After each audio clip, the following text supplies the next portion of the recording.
மந்திரங்கள் பத்தி கொஞ்சம் சொல்றாங்க. மந்திரங்கள் இருக்கு அப்படின்றாங்க. தன்னை அறிதல்ல வந்து நம்ம இறைவனுடைய மந்திரங்களோ, இல்ல அர்ச்சனை என்ற பேர்ல கோயில்கள் பண்றது இந்த மாதிரியான.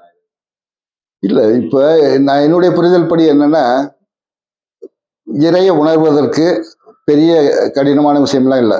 இறைய உணர்ந்த ஒருத்தர் வந்து நமக்குள்ள இருக்கிற இறை இறைத்தன்மையை தூண்டி விட்டா நிச்சயமா நம்ம அதை அறிவது எளிமையா இருக்கு. இதைத்தான் சித்தர்கள் தீட்சைங்கிற முறையில சொல்லி கொடுத்தாங்க.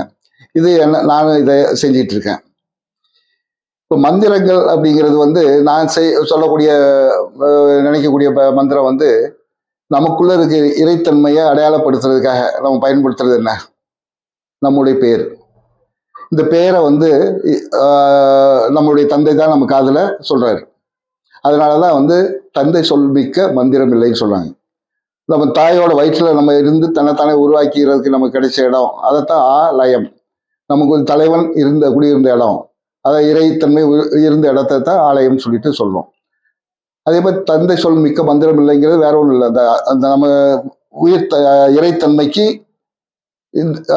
நம்ம தந்தை வைக்கிற பெயர் அது நமக்கு ஒரு மிகப்பெரிய மந்திர வார்த்தையா இருக்கும். நம்ம அந்த வார்த்தையை பயன்படுத்தியே நம்மளுடைய தேவைகளை பூர்த்தி பண்ண முடியும். இது ஒரு வகையில அதை ஒரு மந்திரமா நம்ம பயன்படுத்தலாம். மற்றபடி வேற எந்த மந்திரத்தையும் நான் பயன்படுத்துறது கிடையாது. நான் என்ற மந்திர சொல்லுவார் மிர்தாத். மிர்தாத் சொல்ல மாதிரி நமக்குள்ள இருக்கிற அந்த நான் அப்படிங்கிற அந்த இறைத்தன்மைய நம்ம மேம்படுத்தணும். எனதுங்கிற இந்த சமூக அறிவையும் தன்முனைப்பையும் நம்ம கைவிடணும். இந்த நிலைக்கு நம்ம வந்தோம்னா நம்மளால எதுவுமே செய்ய முடியும். நமக்குள்ள இருக்கிற இரையாற்றல் மேம்படும்.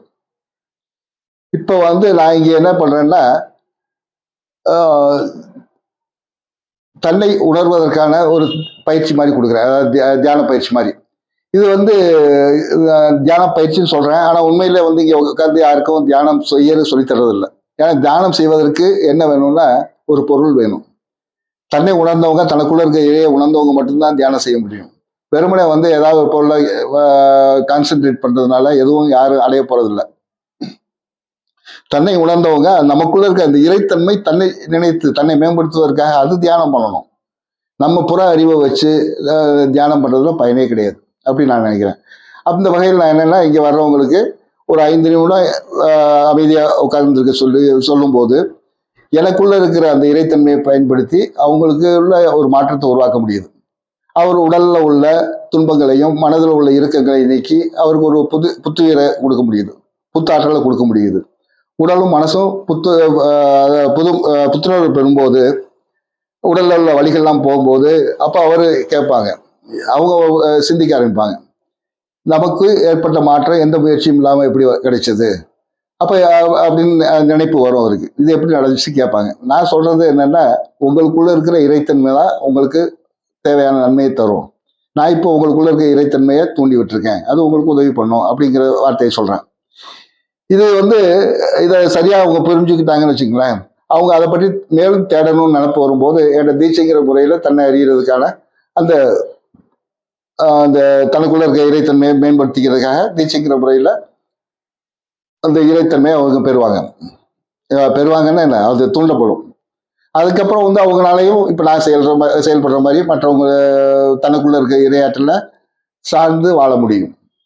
இது வரைக்கும் நம்ம புற அறிவை சார்ந்து இந்த சமூகம் நமக்கு கொடுத்த அறிவை சார்ந்து வாழ்ந்துகிட்டு இருக்கோம். அதனாலதான் இவ்வளவு கேடுகளையும் நம்ம சந்திக்க வேண்டியிருக்கு. கர்மான்னு சொல்றதெல்லாம் வந்து இரையாற்றலுக்கு கிடையாது. இந்த புறத்துல இருந்து நமக்கு வந்த அந்த மனத்திலோட கேடுகளுக்கு தான் உண்டு. நம்முடைய இயல்பான மனநிலை, அதாவது நம்ம இறைநிலையில நம்ம சிந்திக்கும் போது எந்த தொல்லையும் வராது. இறைநிலையில நம்ம குணநலன்களை மேம்படுத்தும் போது எல்லா நலன்களும் பெற்று ஆரோக்கியமாகவும் மகிழ்ச்சியாக வாழ முடியும்.